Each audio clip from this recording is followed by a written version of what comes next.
Boa noite, bem-vindos a mais uma edição do A Semana com Salomão Moiana. Boa noite, Salomão, e muitíssimo obrigado por cá estar, mais uma vez, neste seu espaço dominical noturno. Hoje vamos levar a análise 4 temas, desde logo este périplo de Daniel Chapo por Kigali, Nairobi e Kampala. Também falaremos desta entrevista que está a dar que falar, de Hermenegildo Gamito ao Moçambique 50 anos, aqui da MBC-TV, e esta entrega à região do Grande Maputo pelo governo de 190 autocarros e, por fim, a morte de Humberto Sartori em plena cela da BO, da cadeia de máxima segurança. Mas tem um ponto breve que tem a ver com a situação na praia de Zalala, na Zambésia. Não, quer dizer, não é exatamente sobre a praia de Zalala, é a volta da articulação de discursos nessa matéria. Acontece que de algum tempo para cá, a população de Zalala, no distrito de Quilimane, naquela localidade de Maquival, tem estado a ver um movimento estranho, não é bem estranho, de chineses, que uma empresa chinesa que está aparentemente a fazer prospecção, a fazer uma pesquisa para ver se consegue fazer exploração de areias pesadas. Então a população pode ter estranhado no princípio, mas abordado o chefe da localidade confirma que sim, estão lá a fazer o trabalho de prospecção. E até já tiveram uma consulta comunitária, já se conversou com a população. Mas a coisa que me intriga é quando esse assunto é levado à pessoa do governador, o meu amigo até, o ilustre Pio Matos, é que ele diz que não, isso é mentira, não, é boato. É boato, não está acontecendo a prospecção. É boato, não é verdade que há chineses para explorar areias pesadas em Zalala. Aliás, se houver, a população vai impedir e nós vamos cumprir o que o povo determinar. E depois, numa outra reportagem do mesmo canal televisivo, aparece o diretor de infraestruturas, de infraestruturas a nível da província, ambiente e infraestrutura, parece que é assim que se diz, a dizer que sim, os chineses estão lá a trabalhar sob a autorização do governo. E estão a fazer, ainda na fase de prospecção, de pesquisa, e pronto. E depois surge uma outra reportagem, um outro dirigente na mesma província, a dizer que eles incorrem numa multa de 4 milhões de meticais porque estão a fazer o trabalho sem licença ambiental. Olha, tudo isso numa pequenina coisa, ali em Zalala, ali perto, ali onde havia a empresa Madala, naquela zona, um sítio tão concreto, tão objetivo, tão localizado, vai ter 3, 4 versões sobre o que está a acontecer. Um governo inteiro não é capaz de se articular quando tem um projeto. Quer dizer, vamos ter um projeto de exploração de areias pesadas naquela zona de Maquival ou em Zalala, sem que o governador saiba. O governador, que é o homem que deve operar na província, não sabia. Até ele ironizou que isso é mais um daqueles boatos, tipo aquele de atrofiamento dos órgãos genitais. Quer dizer, isto é o cúmulo do absurdo, na minha opinião. Quer dizer que há uma tramitação no território do próprio governador, mas ele não sabe. Ele não sabe. O chefe do posto sabe, o chefe da localidade sabe, e provavelmente o secretário de Estado é quem sabe mais. O chefe dos serviços provinciais de ambiente e infraestruturas, também está informado. Sabe, até diz que é uma autorização dada pelo Estado de Moçambique. Mas o governador, coitado, é o último a saber. Total desalinhamento. Isto é um desalinhamento propositado, porque há muita resistência nas reformas que nós estamos aqui a operar. mesmo esta lei que passou agora no Parlamento está muito incompleta, em que o governador, já não há aqueles serviços provinciais, tudo passa para a alçada do governador, mas a nível do distrito, o secretário de Estado é que nomeia os diretores distritais. O que é isso? E depois não sei quanto. Quer dizer, estamos a criar uma cacofonia governamental que vai nos custar bastante na articulação diária. E um exemplo claro disso é este daqui de Zalala. De Zalala. Quer dizer, uma coisa que o governo toda a infraestrutura... Quando a gente fala do governo, estamos a falar das autoridades das províncias. Deviam estar todas articuladas e coordenadas, até sincronizadas, sobre o que é que está a acontecer, o que é que vai acontecer. Até pela dimensão do próprio projeto. Exatamente. Agora, estamos lá os chineses, até a residência ou o acampamento deles está em frente do posto policial de Zalala. E tem uma guarnição de uma unidade de intervenção rápida.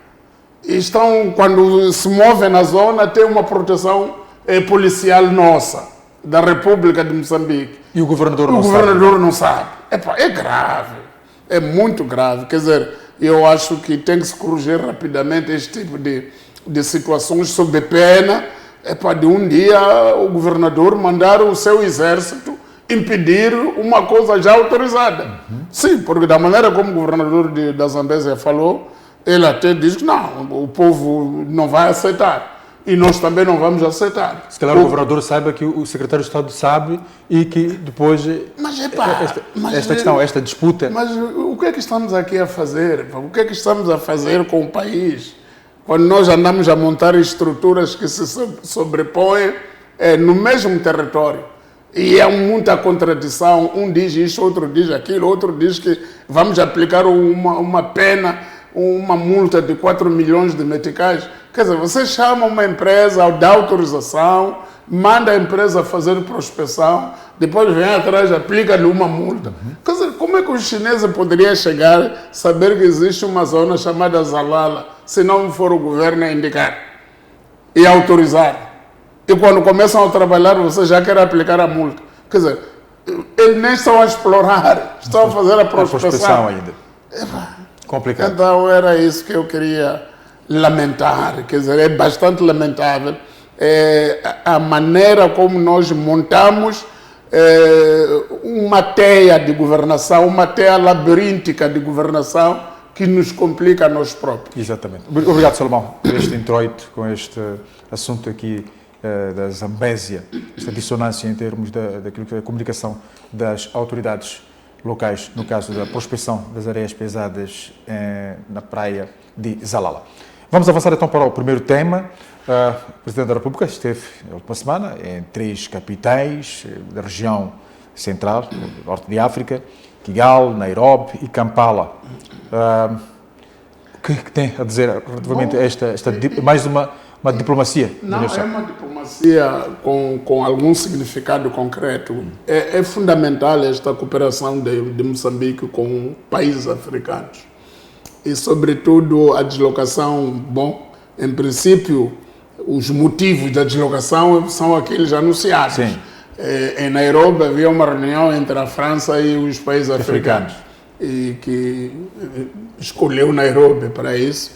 Então, mas o que conta mais nessas visitas não é exatamente aquilo que vem no cartaz. Exato. São os contactos que se fazem. Nos corredores. E nos corredores. Por exemplo, em Kampala, o objetivo era estar presente na tomada de posse do presidente Yoweri Museveni. 7º mandato. 7º mandato ou 9º, acho que vai estar lá até ir à tumba. Uma vez já tem 82 anos ou 83.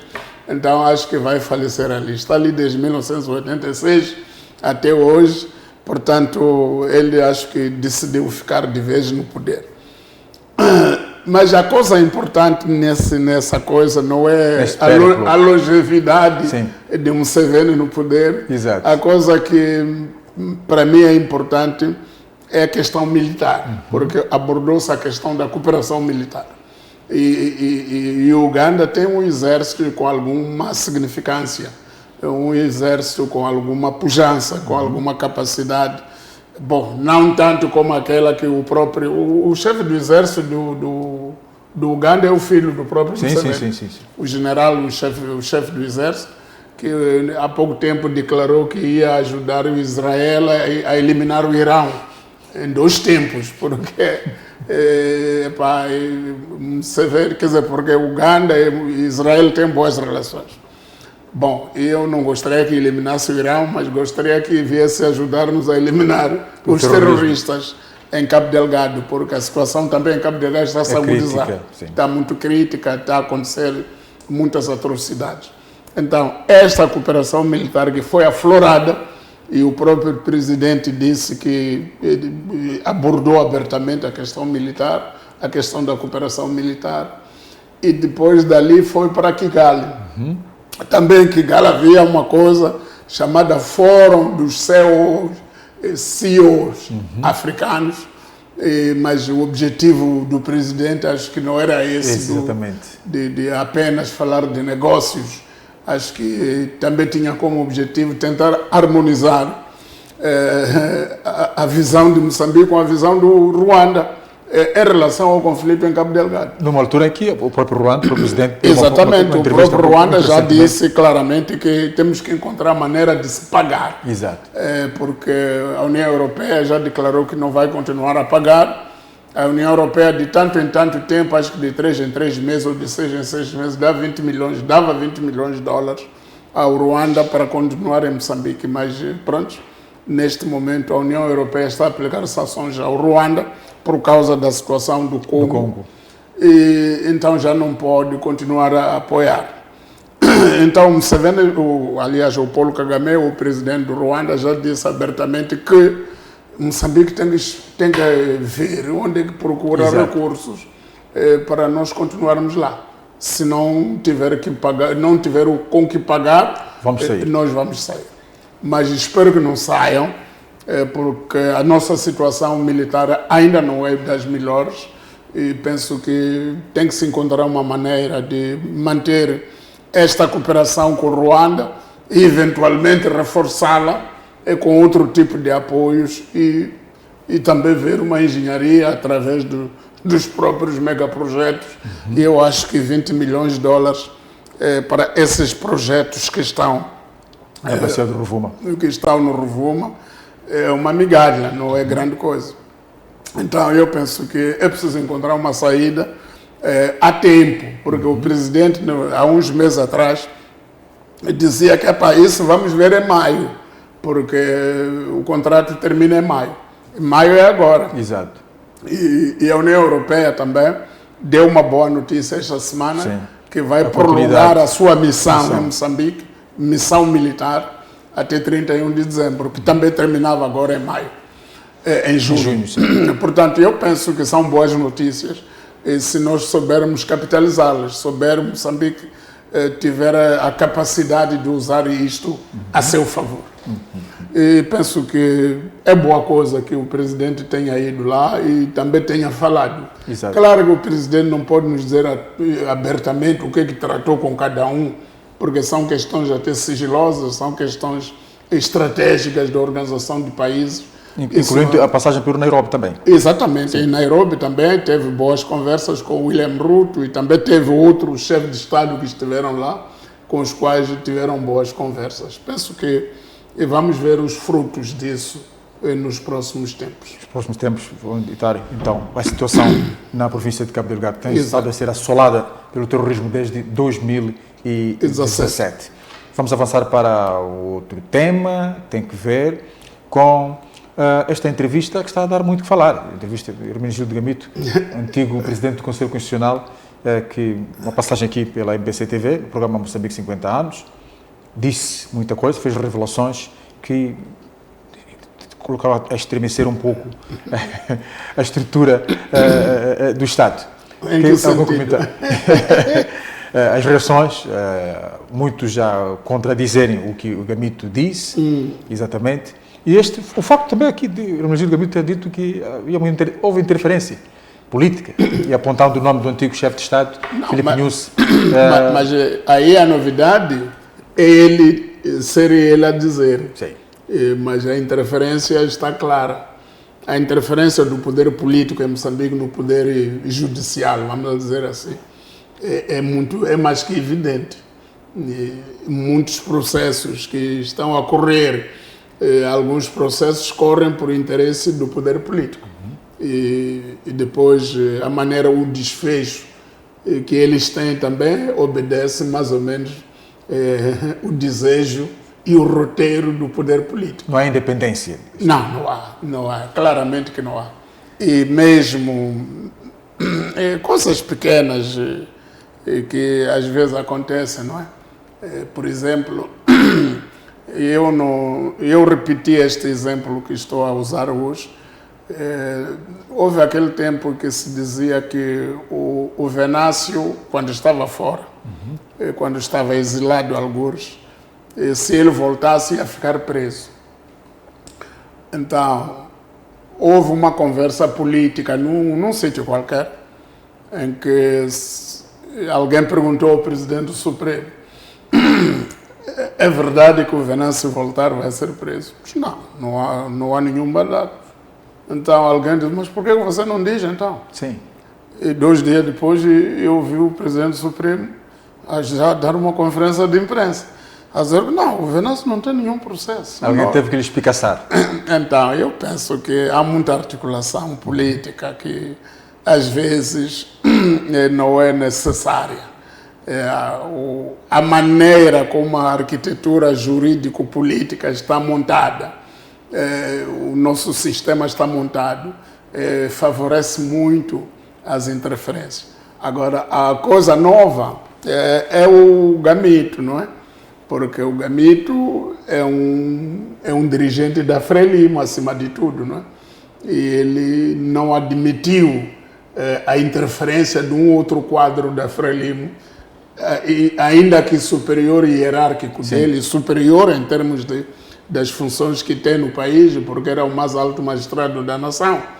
Então, ele achou que não podia ser. Então, pronto, isso tem acontecido. Às vezes, há um e outro que zanga, não é?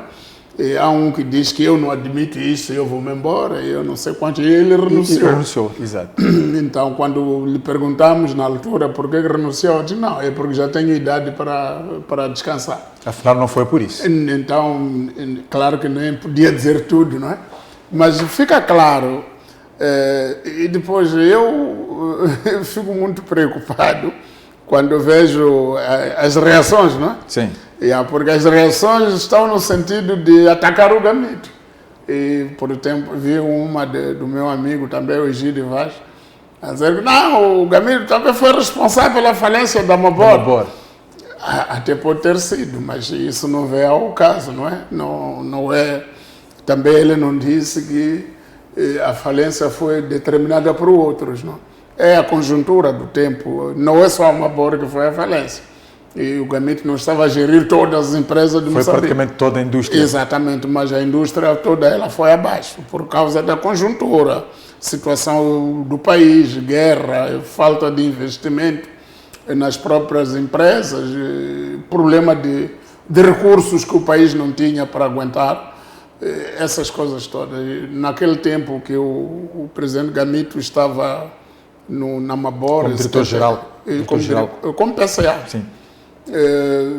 Também havia outras empresas que nessa altura estavam a fechar, porque o país não tinha divisas. É num período crítico em que o país havia outras prioridades. Ele diz isso na entrevista, havia outras prioridades. Sim, tinha outras prioridades. O país, Moçambique, em 1976, aplicou sanções contra a Rodésia do Sul e fechou as fronteiras com a Rodésia. Na mesma altura, mais ou menos, Kenneth Kaunda também fechou, mas uma semana depois abriu. Por quê? Porque lá em Lusaka houve uma greve de pessoas porque o preço do pão estava a subir e aqui em Moçambique não havia essa possibilidade de fazer greve. As pessoas engoliram em seco e o país foi sofrendo. Os prejuízos que Moçambique teve por aplicar sanções à Rodésia até parecem superiores aos prejuízos que a Rodésia teve por estar a sofrer sanções. Só para clarificar os mais novos, Rodésia é a atual Zimbábue. A Rodésia do Sul é a atual Zimbábue. Tínhamos a Rodésia do Norte também. Exato. Portanto, é difícil você dizer que a empresa X ou a empresa tal fechou por causa do seu gestor quase 50 anos mais tarde. Quer dizer, é o que faltava, não é? É o que faltava. Mas eu gostei muito da entrevista e da sinceridade do Dr. Gamito ao falar com alguma abertura sobre os nossos processos. Sim. Porque quando estamos a discutir a nível da Corte, quando estamos a discutir a nível do país, a dizer que o Conselho Constitucional, na sua atual composição, é um instrumento do Partido Frelimo. Então isso não pode ser. Tem que ser um instrumento do país e não do partido. Veja lá uma coisinha pequenina que parecia que estava a sair dos caris. O presidente foi convocado à presidência para ser questionado. Imagina. E pronto, estás a ver? Agora, ele que é Gamito, que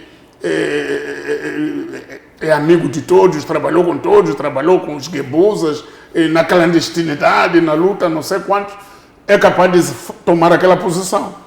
E eu duvido que a senhora Lúcia Ribeiro seja capaz de tomar a mesma decisão, a mesma posição, que sim, estando a sofrer o mesmo tipo de pressão.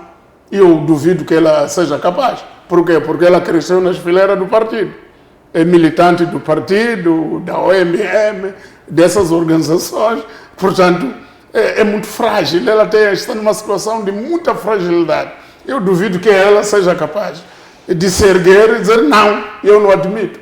Mas o Gamito, que é Gamito, foi capaz de o fazer. Portanto, eu penso que a interferência existe. E sempre existiu. O que nós queremos é que se corte esse tipo de... que haja uma articulação legal, uma interdependência de órgãos de soberania, não um órgão de soberania dar ordens expressas ao outro órgão de soberania. Então, o Presidente da República é um órgão de soberania, o Conselho Constitucional é um órgão de soberania, mas ao ponto de se convocar, dizer, você, cuidado, não sei o quê, então isso não fica bem. Não fica. Então, mas é a nossa realidade. É isso que eu penso. Tem de ser corrigida. E é urgente, é muito urgente porque o nosso país não está bom. O nosso país tem muitas mazelas, tem muitos problemas. E também parece que nós andamos a falar muito, mas não estamos a corrigir muito. Há muita coisa do ponto de vista político, do ponto de vista organizacional, que tinha que acontecer. Mas pronto, vamos lá ver como é que termina este ano, porque andou-se a depositar toda a expectativa na COT. Queremos ver como é que a COT e o resto do país consegue transitar este ano para o outro, com que tipo de material vai nos oferecer para nós termos a esperança de que o futuro vai ser melhor do que o passado. E tem esperança, Salomão, de que o COT traga alguma coisa? Ou a montanha vai parir o rato? Não, eu tenho as duas coisas. Tenho um misto de esperança, oxalá nos surpreenda, mas não é nos surpreender, oxalá os órgãos que estão diretamente ligados a isto tenham a capacidade suficiente de querer normalizar a situação. Agora, se nós estivermos nesta coisa de exercício, de diálogo, mas com o objetivo de conseguir vantagem para uns e prejudicar ainda os outros, não vai surtir efeito, porque o povo está muito sedento, muito alerta, está muito acordado. Quer dizer, o povo está muito... É só ver esta coisa dos combustíveis, o problema do chapa. O governo está a dizer que vou dar subsídio. As pessoas estão a dizer que isso não funciona. Subsidia os transportadores, exatamente. Subsidia as gasolineiras. Então isso é um problema muito sério. Mostra que não é com este povo que devemos aplicar soluções antiquadas. Aquelas soluções que funcionaram no passado, para voltar a funcionar e com eficácia, é preciso nós mudarmos muita coisa. O governo tem que estudar. E o governo tem que ouvir. Tem que ouvir mais, tem que ouvir mais do que faz. Ouvir mais. Mais do que faz ou mais do que fala? Exatamente. Ouvir mais.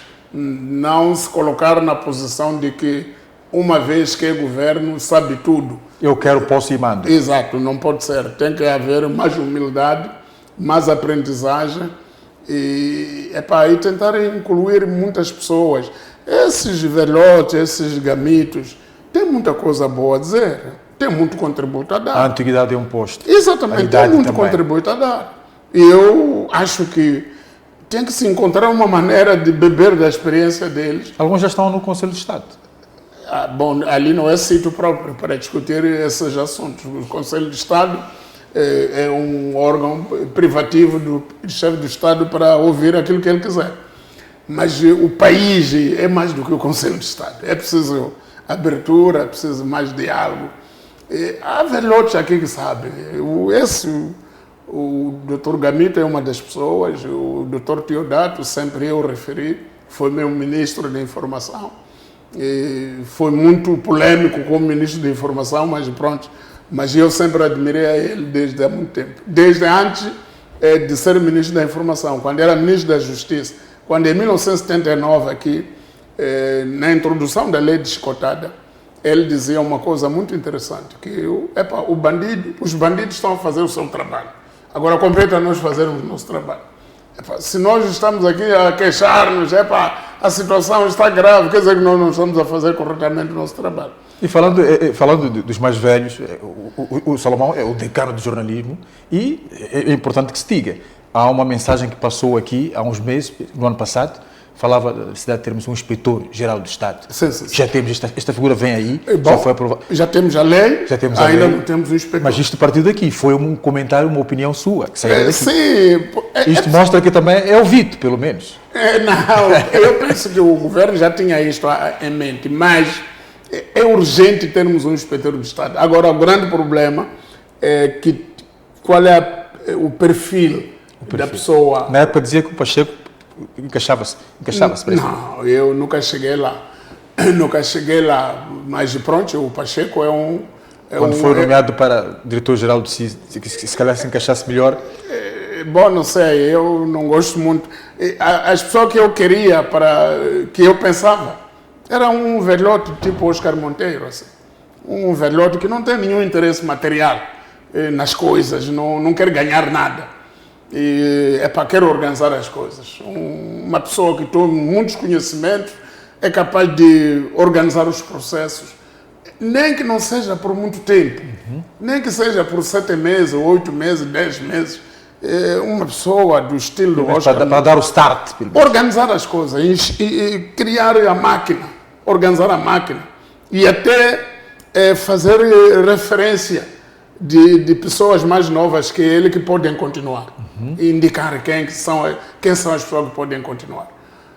E pronto, mas quando eu falo isso, algumas pessoas pensam, isso é saudosismo, você quer ir desenterrar o Samora, não sei quantos. O problema é que depois das referências que nós tivemos com o Samora, ainda não tivemos muitas surpresas, né? De coisas muito revolucionárias e muito mais progressistas do que essa. Então, meia volta, buscamos aqueles conhecimentos, aquelas referências.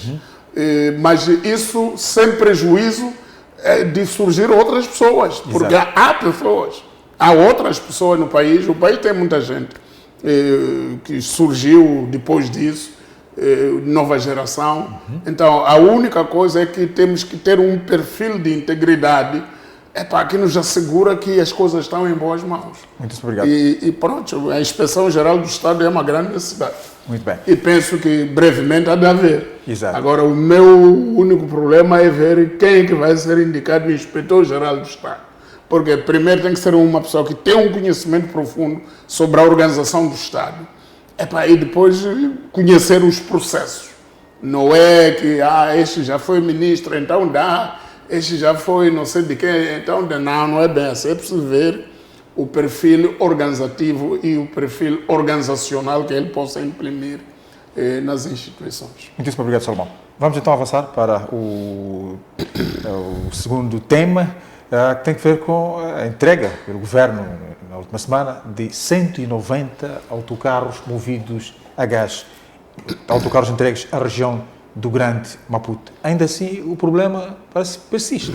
Não, o problema eu penso que estamos a falar de 190, não? Sim, 190. Mas acho que foi no governo do presidente Inhosso o projeto 1000 autocarros. E Era alguns, para todo o país. sim, e muitos deles existem. Estão aí em cemitérios de sucata por aqui, no Maputo, nas províncias. O maior problema para mim não é a quantidade de autocarros que a gente injeta no mercado. O maior problema é a manutenção, é a utilização e manutenção. A sustentabilidade desses autocarros no terreno. Isso é que muitas vezes não está a funcionar corretamente no país. Ouvi uma entrevista de alguém que está me ligado a isso, a dizer que estes autocarros têm uma garantia de 1 ano. Até 1 ano, o agente, o fornecedor, se responsabiliza pela manutenção, etc, etc. Mas o problema, se calhar, não acontece no primeiro ano. Acontece quando o fornecedor cessa o tempo de garantia. Exatamente. E passa isto para a gestão local. Então, nós temos muitos autocarros no país. Alguém fez umas contas, disse que os autocarros que andam por aí, os investimentos anteriores a este governo, são de cerca de 4 mil milhões de meticais em autocarros parados. Quer dizer, estão aí parados. Alguns porque falta uma bateria, outros porque tem problema dos travões, tem pequenos problemas. Isso faz-me lembrar o tempo antigo, como é que aqueles tratores que nós tínhamos nas machambas estatais, como é que pararam? Lá onde eu estava, em Nampula, em Miserpan, na machamba estatal de Miserpan, havia muitos tratores parados. Uns deles só tinham problema de óleo 90. Quer dizer, faltava óleo 90 para o trator andar, para a caixa de velocidade. Sim. E o trator ficava ali, até apodrecer. Porque não sei o quê, porque a burocracia é preciso preencher um documento e mandar para a direção provincial. A direção provincial tem que mandar para Maputo. Quer dizer, ficaram... Uma burocracia tremenda. Burocracia. E ali na zona de Netia, tínhamos tanto trator, mas depois não funcionava. A mesma coisa que está a acontecer com os autocarros. Temos autocarros no país. Se os autocarros que existem neste momento em Moçambique, antes dos 190 que chegaram, estivessem a operar ou estivessem a ser devidamente mantidos, tínhamos um problema minimizado. Agora, está de parabéns o governo que comprou esses 190, que introduziu no mercado, e depois, com a particularidade de serem movidos a gás, o gás esse de que falamos até na semana passada, e até... Produzido localmente e que também subiu de preço. Sim, a boleia da gasolina e do gasóleo. Sim, não subiu tanto como o gasóleo e a gasolina. O gás veicular, esse gás está sendo utilizado. E até aproveito agora fazer uma correção que também me foi feita por uma pessoa que respeito muito, que entende da matéria do gás, porque um internauta que tinha perguntado por que o gás que sai de Moçambique é processado na África do Sul e depois vem para Moçambique. Não é processado. Não é processado na África do Sul, ele tem uma derivação do pipeline ali em Ressano que vem para Matola. Então o gás não vai à África Não chega à África do Sul para depois... Exatamente. O gás que está-se a utilizar nos autocarros, o tal gás veicular, o gás natural veicular, não é processado na África do Sul. É utilizado diretamente aqui. Tem umas particularidades técnicas que não interessam neste momento para contar, mas não vai à África do Sul. A África do Sul é outra coisa. Há um contrato de gás que vai para a África do Sul, mas este não vai à África do Sul. Então, mas o maior problema é manutenção.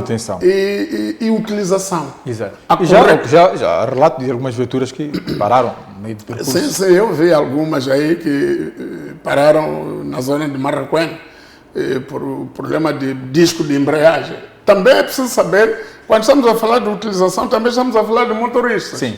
Os motoristas que nós temos, qual é a formação deles? Muitos desses motoristas eram chapeiros. Saíram do chapa para ir conduzir um autocarro que exige outro nível de responsabilidade. E eles querem andar como andavam com chapa. Um chapa pequenino de 15 lugares. Então vai conduzir um carro de 100 e tal lugares, nos mesmos moldes em que andava com aquela carrinha que andava a fazer zigue-zague na cidade. Portanto, é preciso ver a formação dos motoristas. Mas eu queria dizer o seguinte, está de parabéns o governo por este esforço que está a fazer de introduzir estes autocarros e também a perspectiva do governo é distribuir vários autocarros pelas províncias todas, pelos municípios e permitir que as pessoas tenham mais facilidade de mobilidade a nível nacional. E pronto, ouvi o presidente do município de Xai-Xai a dizer que neste momento estão a montar uma estação de abastecimento de gás em Xai-Xai, razão pela qual Xai-Xai ainda não recebeu estes autocarros. Sim. Se calhar em Inhambane também estão a fazer o mesmo, para que possam ter postos de reabastecimento de gás local. Muito obrigado, Salomão Moiana, então, por esta primeira parte que fizemos aqui, onde olhamos para estes temas. Primeiro, o ponto prévio sobre esta dissonância ao nível da estrutura governamental da província da Zambésia. Também esta entrevista de Hermenegildo Gamito, que está a fazer muito furor, e esta questão também da entrega dos autocarros, novos autocarros à região de Grande Maputo, assim como esta diplomacia, este périplo que Daniel Chapo efetuou por 3 países lá do norte de África, norte e centro de África, nomeadamente Ruanda, Quênia e Uganda. Mantenha-se desse lado, caro telespectador, nós voltamos daqui a pouco.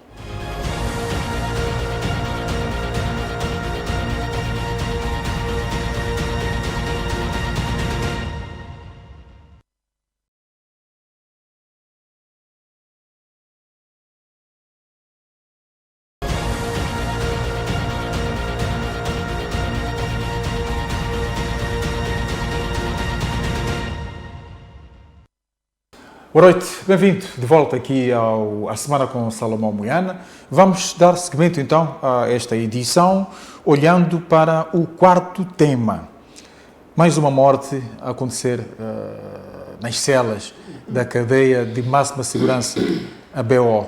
Humberto Sartori, este empresário italo-moçambicano, acabou perdendo a vida, deixa muitas zonas de penumbra. A forma como ele morre, o processo todo.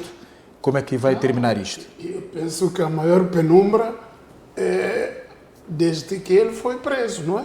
A maneira como do nada é recolhido, não é? E depois tudo indica que havia uma força interessada na sua eliminação. Eliminação, se não fosse física, pelo menos uma eliminação da sua influência ou do seu poder de fazer coisas. E eu creio que esta morte é extremamente enigmática e precisa de ser profundamente investigada. Não é muito crível, não é muito pacífico que as autoridades penitenciárias digam aquilo que disseram. Sim, aquele comunicado. Digam que, de repente, quando iam lá ver a cela, encontraram no momento da rendição dos guardas.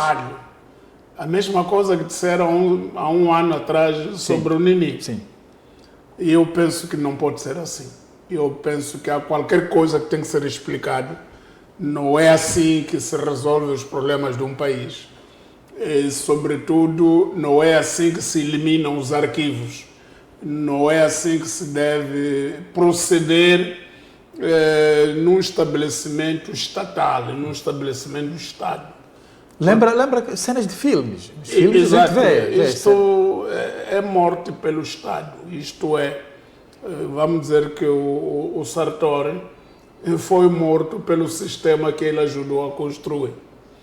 Ele ajudou com muito fervor a construir este sistema político, esse sistema econômico que nós temos, associando-se economicamente a vários dirigentes deste país.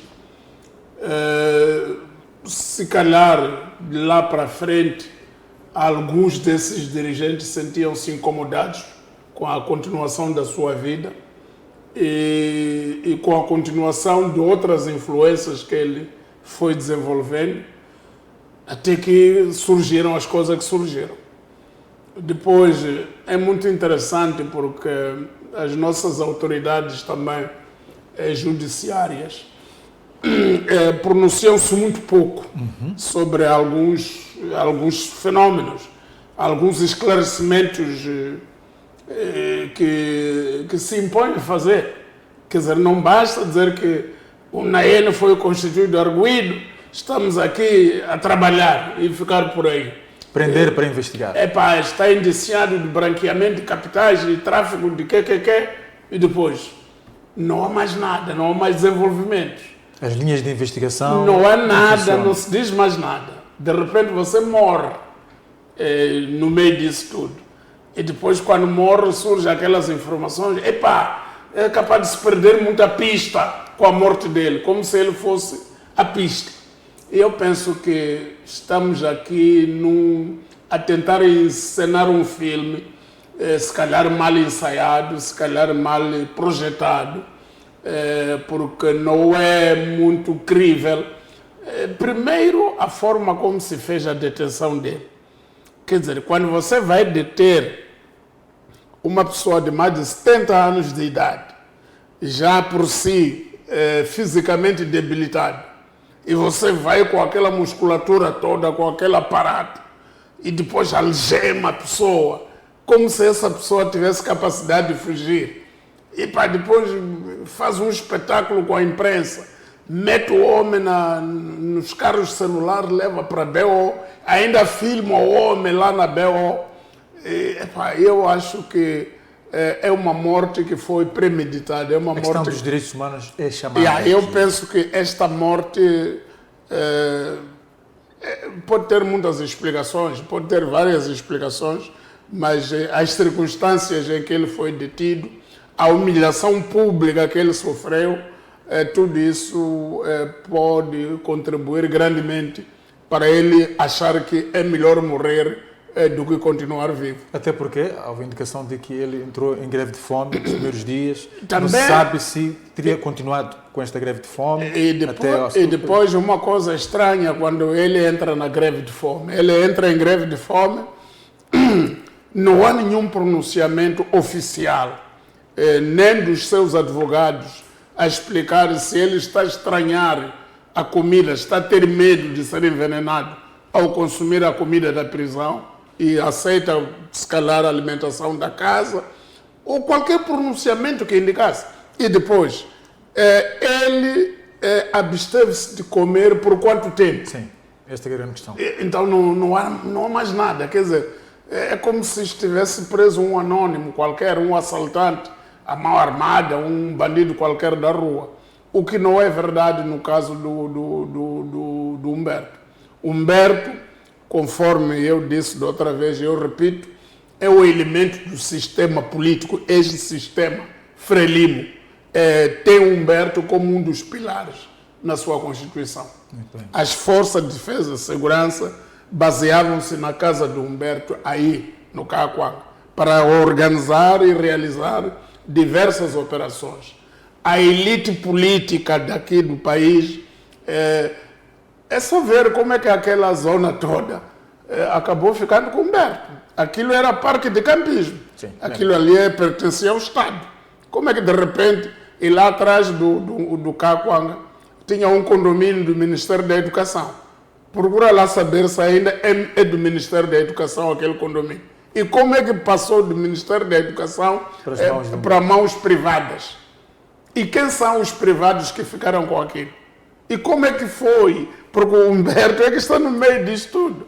É o negociador destas operações todas. E com quem trabalhou nisso tudo? Aqueles 2 prédios estão em frente do Caaquanga, que fecharam a fachada do Caaquanga, com vista ao mar. Sim. Como é que foram construídos? Quem são os sócios? Quem são os coproprietários dos apartamentos daqueles prédios? São dirigentes deste país. Então eu fico muito admirado quando os colegas, os companheiros do Humberto, na construção das suas fortunas, de repente descartam o Humberto da maneira como o descartaram. E depois o deixam morrer assim. À mercê e morre. Morrer assim de qualquer maneira, como se não fosse um elemento fundamental na construção das suas fortunas.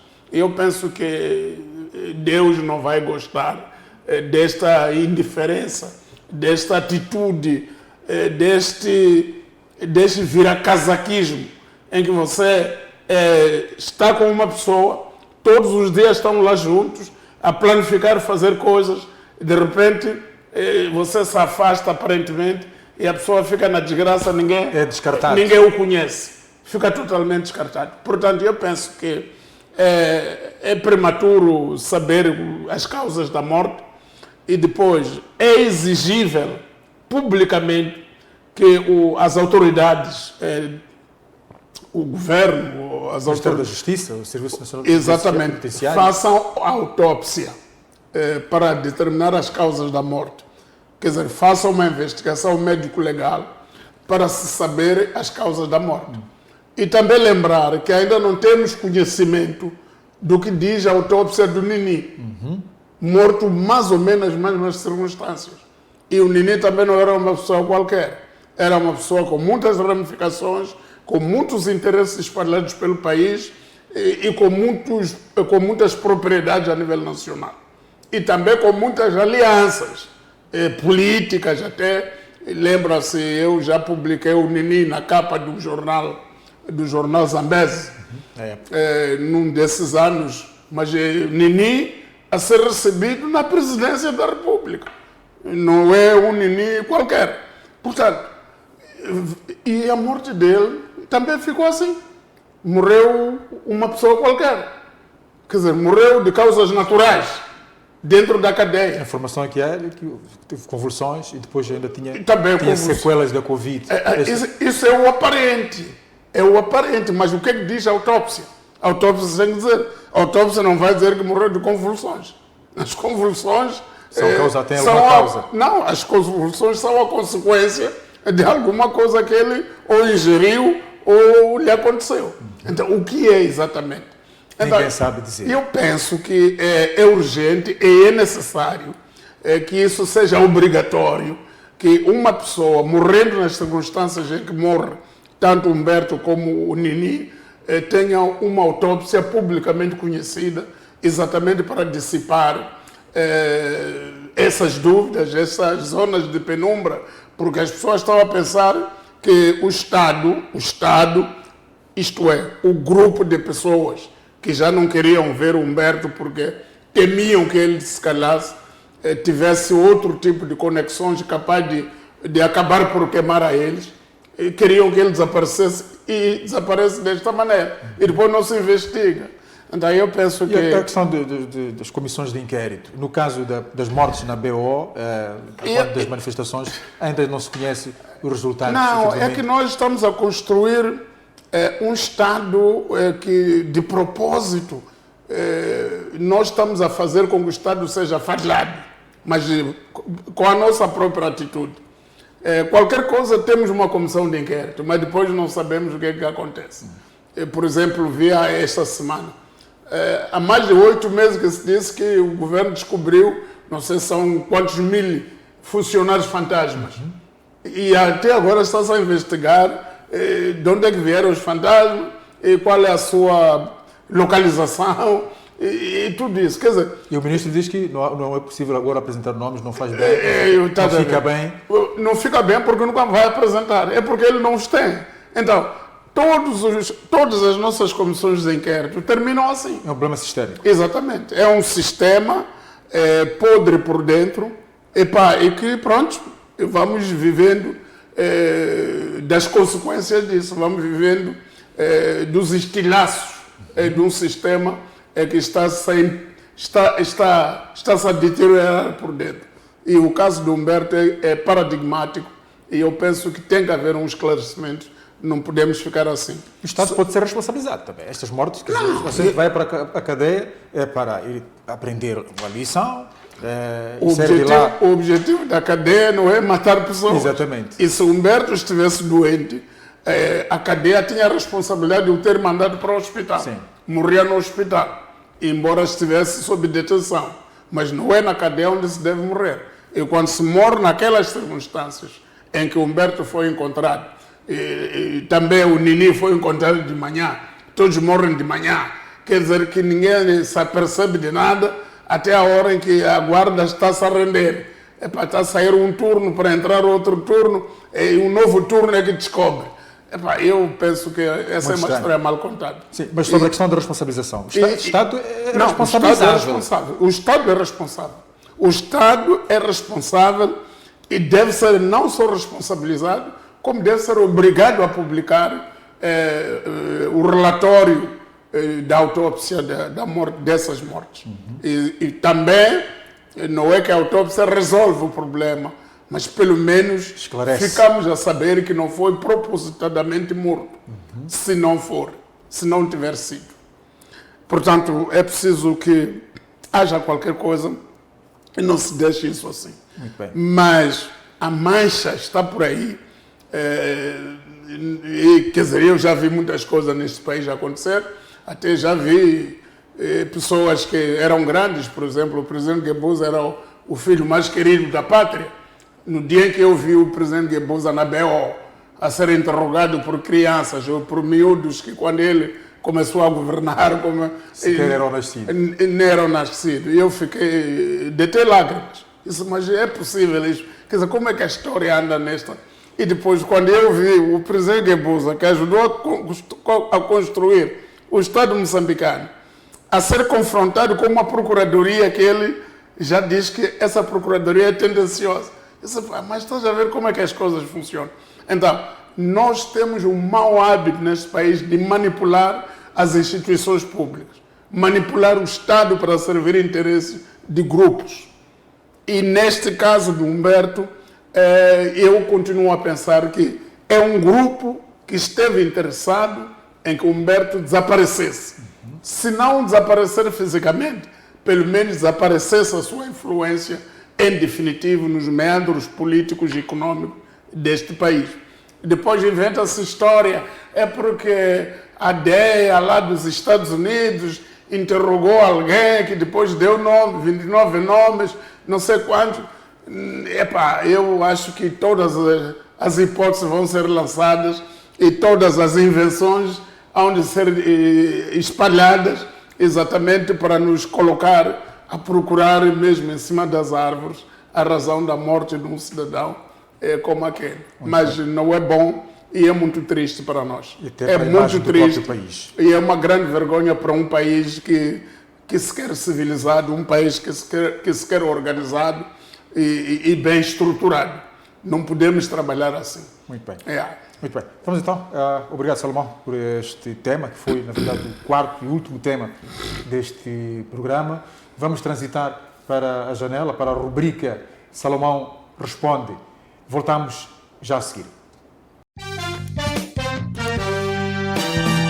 Estamos de volta já para a rubrica Salomão Responde. Aqui 1, 2, 3, 4, 5 participações aqui feitas pela nossa produção, mas parte das questões aqui colocadas pelos nossos internautas já foram respondidas ao longo do programa. Algumas até são repetição de temas que foram abordados em ocasiões anteriores. Vamos então ver o Benjamin Elias Moaprato. Esta não é a primeira vez que o Governo toma medidas que impactam diretamente na vida das pessoas para depois procurar soluções para a sua mitigação. Tem a ver com a questão dos combustíveis. Num passado não distante, o Governo recuou na restrição dos mototaxistas nas principais cidades e vilas de Moçambique, depois da reação pública. No caso do aumento de combustível em 40%, por que é que o Governo não estruturou, primeiro, um mecanismo de apoio aos transportadores? Esta é a questão que é colocada aqui pelo Benjamin Elias Moaprato. Não, eu acho que o telespectador ou o internauta tem razão. Muitas medidas que estamos aqui a tentar gerir neste momento, nós somos uma nação reativa, nós reagimos sempre. Primeiro acontece o problema e às vezes primeiro provocamos o problema, depois nos desdobramos na procura da solução do problema que nós próprios criamos. Então, e não somos proativos, porque se fôssemos proativos, Antecipávamos. primeiro adiantávamos como é que as coisas vão acontecer e como é que estarão organizadas. Portanto, ainda não conseguimos atingir um nível de governação em que os elementos que estão no governo, as nossas autoridades, têm capacidade de prever cenários, têm capacidade de organizar cenários e de estruturar soluções antecipadamente. Nós ainda não conseguimos isso. Então vamos vivendo assim de soluções reativas, procurar soluções, porque e depois, enquanto procuramos essas soluções, o caos está aí. Exato. Os chapeiros não concordam com o governo, não concordam com os subsídios que o governo quer dar, estão por aí paralisando e criando O caos total. caos nas cidades e criando muitas dificuldades na economia nacional. Então, eu penso que nós temos que crescer. Isso dizemos todos os dias. Temos que mudar as coisas, temos que fazer as coisas. E depois nós temos estruturas a mais. Ninguém nos ouve. Até agora, dizem que criou-se o Conselho Metropolitano de Transporte. Uma coisa incrível. Quer dizer, estamos a multiplicar estruturas, mas não estamos a multiplicar soluções. Então, todos os dias nós vamos criar, quer dizer, há um pequeno problema aqui, vamos criar um órgão tal. Mas estamos cheios de órgãos aqui neste país. Vários órgãos e totalmente inoperantes e totalmente, alguns até inúteis. A gastar mundos e Exatamente. fundos. Então, eu penso que temos que crescer. Se não crescemos já bem, havemos de crescer a porrada. Havemos de crescer com a paralisação do país, havemos de crescer com as estradas bloqueadas, havemos de crescer de qualquer maneira. Há uma Quer situação que vivemos agora, a Belo Jafar, Exato. foram os populares que decidiram paralisar a situação então, dos transportes. E Não depois, são- isso aí, é isso que eu sempre ando a apelar para o governo se organizar melhor para evitar isso. Porque isso aí está a criar uma resistência, uma espécie de habituação, em que o povo já não respeita as autoridades. Qualquer coisa alguém decide resolver sozinho. A polícia chega, diz uma coisa, também a nossa polícia, quando não tem gás lacrimogêneo, não consegue dialogar. Chega, lança duas botijas de gás lacrimogêneo, acaba e depois também foge porque já não tem solução. Então, eu penso que nós temos que ser mais serenos, mais dialogantes e mais organizados, sobretudo nas soluções. E também ouvir mais Exatamente. as próprias pessoas Eu queria chegar envolvidas. mesmo aí. Não, Ouvir. não se ouve a ninguém. Nós Yeah, decidimos temos que simplesmente. ouvir, não é só decidir, você chegar e impor soluções, porque eu conheço isto, conheço. Você não conhece nada, tem que ouvir as pessoas que operam no setor, ouvir os próprios do setor, para eles darem opinião como é que as coisas ficam organizadas. Esta questão dos subsídios foi uma situação decidida de um dia para o outro. Quer dizer, é subida dos combustíveis, Exato. depois aquele rebuliço todo, E depois a depois- reunião entre o Ministério e o FEMATRO, decidido em algumas horas, vamos E subsidiar. esse subsídio não está a ser execuível. Por que é que se diz? Dizem que esses carros todos, o subsídio vai para meia dúzia de pessoas. Quer dizer, são tantas pessoas que recebem o subsídio, mas tem associações que têm transportadores que não têm subsídio nenhum. Então, não é abrangente, não é total, não chega a todos e depois está sendo dado de uma maneira não transparente. E há modalidades propostas pelos próprios de que o que deve ser subsidiado É o próprio não é o combustível. transportador, é o transporte, é o carro. Então, o subsídio tem que se ligar, o local do abastecimento das viaturas, se calhar o subsídio vai direto às bombas, sim. com a matrícula das viaturas. Sim. E assim, se calhar, fica mais fácil. Mas é um assunto que tem que ser analisado com muita profundidade, sob pena de criar este caos em que até alguns pensam, por exemplo, ouvi aí alguns populares a dizer que alguns transportadores a dizer que eles criaram estas organizações porque queriam meter os seus autocarros, estes autocarros carros movidos novos. a gás. Exato. A gás. Então, os nossos que não são movidos a gás, querem nos desorganizar. Mas eu queria ficar dizer... descontinuados. Exatamente. Mas eu queria dizer o seguinte, o mercado de transporte em Moçambique é tão amplo que não há ninguém, nem o governo, nem os privados, têm capacidade para ocupar. Portanto, há espaço para todos. O que é preciso é organização, planificação e boa gestão do setor. O setor de transporte é muito amplo, há população para todo tipo de transporte. Portanto, não pode ser, quer dizer, a ideia de que quando entram novos carros, é para os novos carros afastar os pequenos. Os pequenos, os grandes e todos ainda Devem são ter necessários. São necessários porque ainda não preenchem. Está visto isso. Ainda não resolve os problemas dos moçambicanos. Muito bem.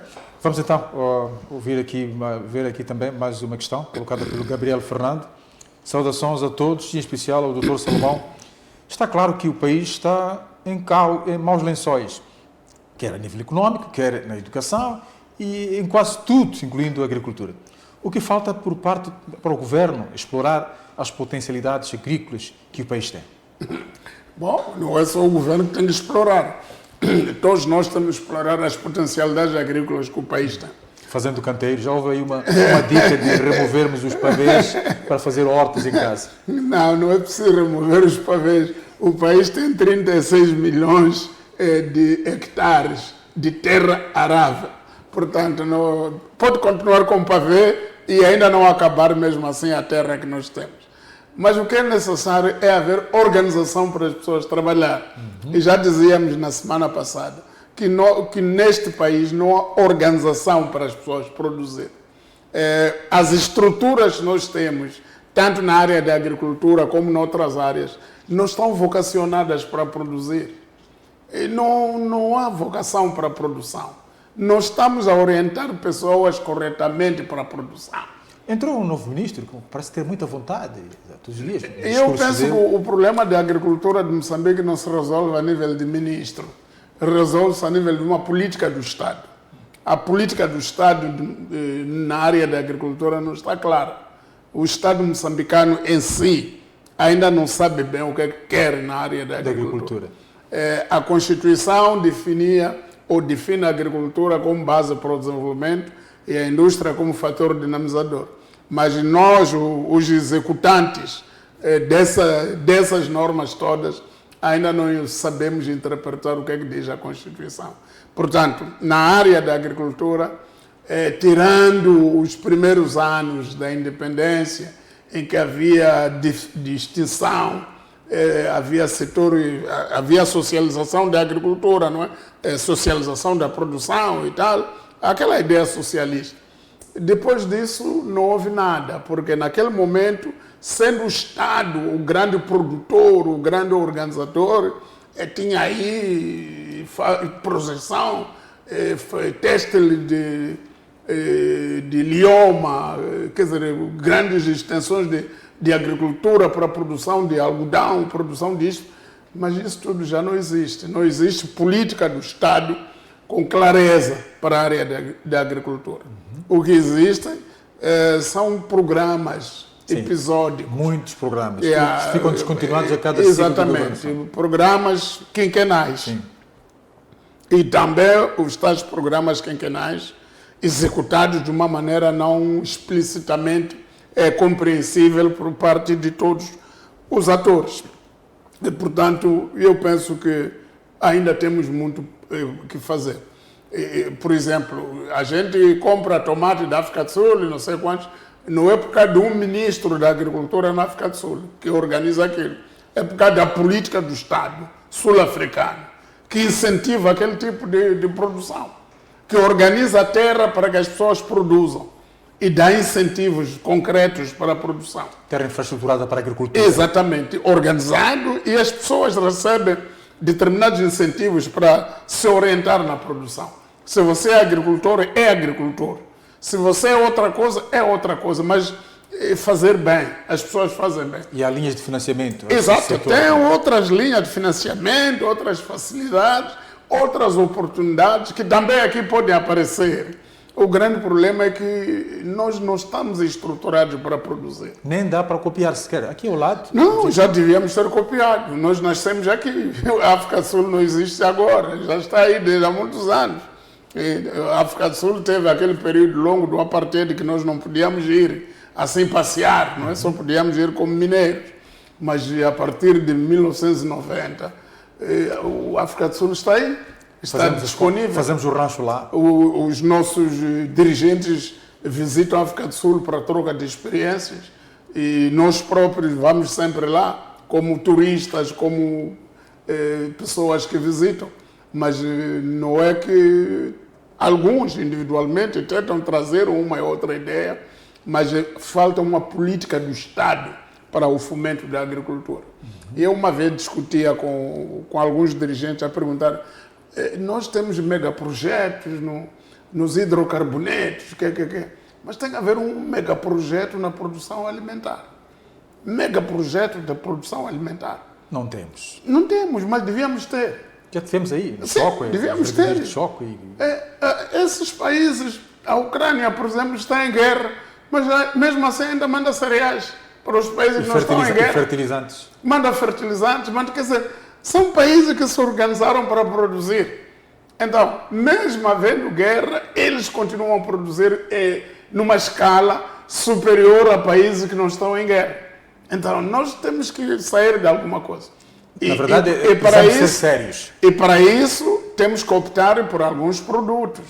Já desde o tempo dos ministros todos que passaram por ali, Alexandre Zandamela, Helder Muteia, havia, vamos apostar no arroz.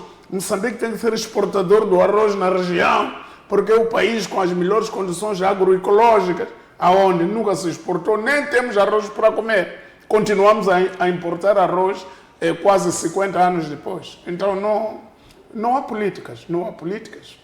Então não estamos a conseguir organizar o país nessa área. Fica então esse recado, a ver se nos ouvem. Não continuem a fazer ouvidos do mercador ao que tem sido partilhado aqui em termos de propostas, sugestões para melhorar a qualidade de vida dos moçambicanos. Esta área da agricultura é uma delas, que não está sendo capitalizada efetivamente. E esta foi uma das questões para reflexão que foi trazida aqui pelo Gabriel Fernando. A outra, que tem a ver com a área dos transportes, combustíveis, foi trazida pelo Benjamin Elias Moaprato. A nível de temas que foram abordados nesta edição, tivemos 4. O primeiro, este périplo de Daniel Chapo, Presidente da República, por alguns países africanos. Esteve no Ruanda, esteve no Quênia, esteve também em Uganda. A entrada em circulação de novos autocarros para a região metropolitana de Maputo, do Grande Maputo. São 190 autocarros movidos a gás, inclui-se aqui, esquecemos de falar disto, a questão de transporte também escolar, e a morte de Humberto Sartori, em condições estranhas, e esta entrevista de Hermenegildo Gamito, que continua ainda a dar muito que falar, a entrevista que passou aqui na MBC-TV. Tivemos ponto prévio, que foi esta dissonância no discurso a nível do governo da província da Zambésia. Agradecer a Salomão Mena por mais uma jornada, por mais um domingo. Já a continuação de uma excelente noite, resto de domingo, não é? E uma excelente semana. Assiste, estimado telespectador, desejo o mesmo. Voltamos a ver-nos numa próxima ocasião. E uma ótima semana, que inicia já amanhã. Boa noite. Até lá. Obrigado.